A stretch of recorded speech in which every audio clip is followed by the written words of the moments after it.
How optimistic are people in Israel, especially the hostage families? I know you've been in contact with people in Tel Aviv and Jerusalem this morning. How optimistic are they that this could be the beginning of the end? Well, I think everyone, pretty much the entire country, is optimistic that it could be the beginning of the end. There's a lot of dispute about, is this the right method? I mean, it's very obvious that Hamas has not accepted all of the terms of Trump's offer. Despite that, for whatever reason, mainly Trump wants a Nobel Prize, Trump has decided that they did, whether or not Hamas actually accepted all those terms. But I think the most important thing as an Israeli right now is the return of those hostages. That has been the top of the list of everything that the people of Israel from left to right want to see.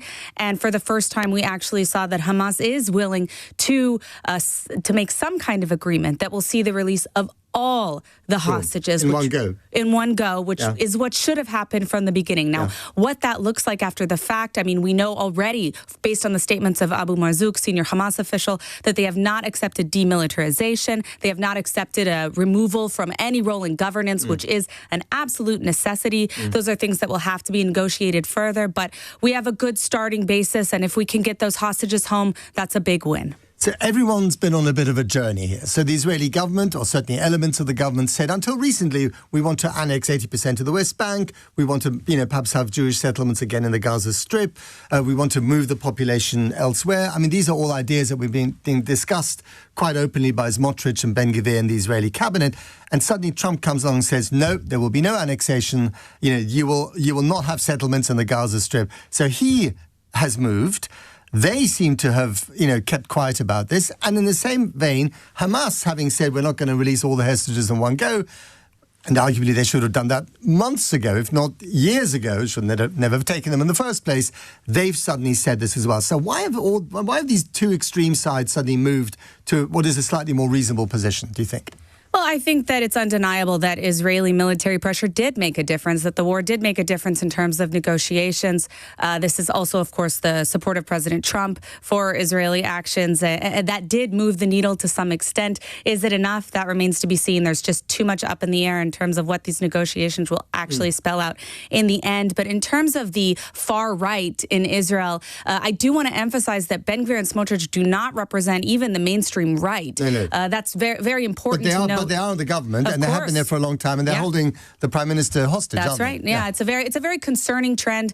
But the idea of a full annexation or settlements in Gaza, that was at all points of this war was pretty much a fringe opinion. There was not mainstream support for this opinion of putting settlements in Gaza.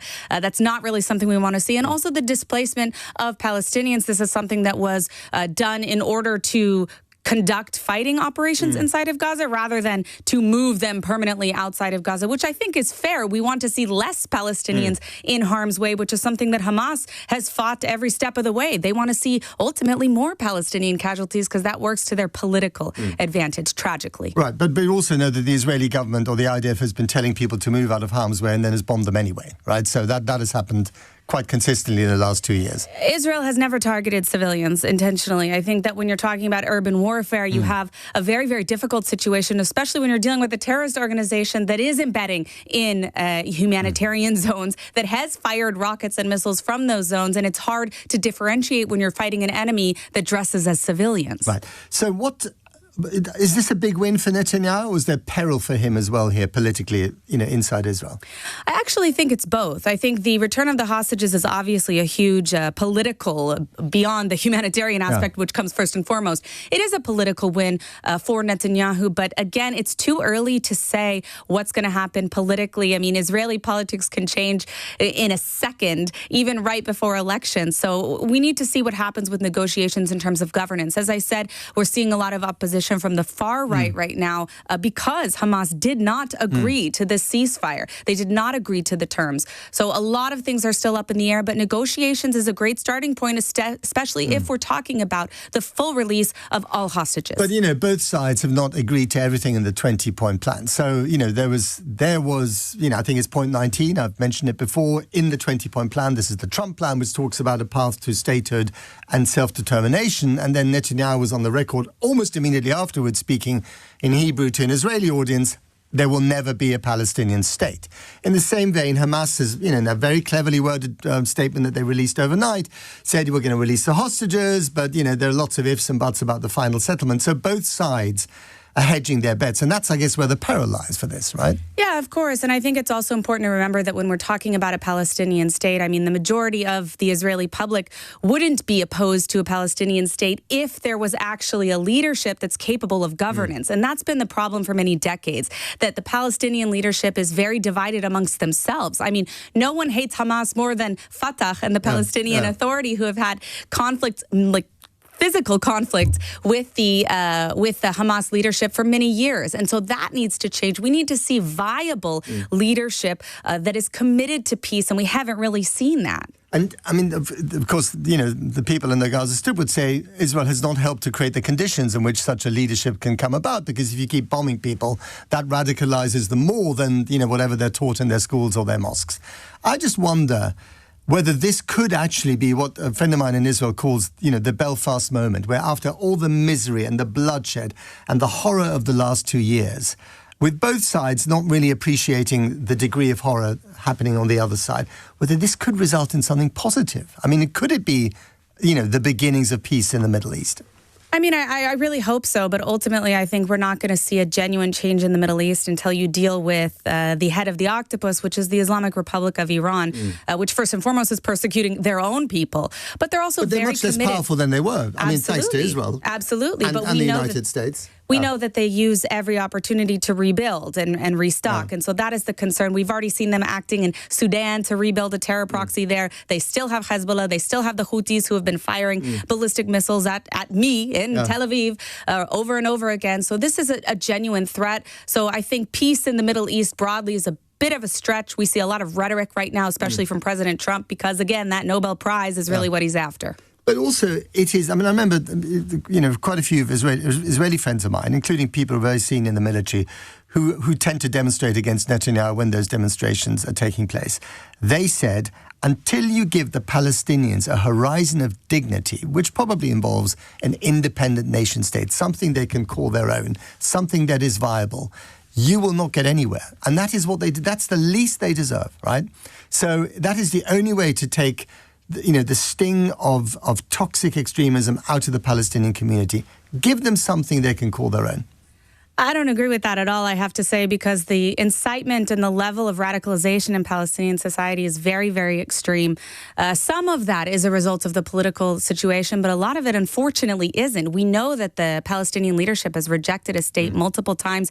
That is their legacy. Palestinian rejectionism is the heart of the movement. And until we see leadership, courageous leadership, that's actually ready to change that reality, we're not going to see a shift on the ground in the Palestinian Authority. And they were promised something in the Oslo Accords, and that never came about. I just wonder, at the end of this kind of, we're at bottom basement when it comes to misery. We have rejected, hopefully, the option of genocide. We've rejected, hopefully, the option of ethnic cleansing. Palestinians are not going to move anywhere. There are 5.3 million of them. They want to stay where they are right now, however much the place has been trashed in Gaza, however much it's pockmarked by settlements in the West Bank. At the end of the day, although it's not a very fashionable thing to say, a two-state solution is the only way forward, isn't it?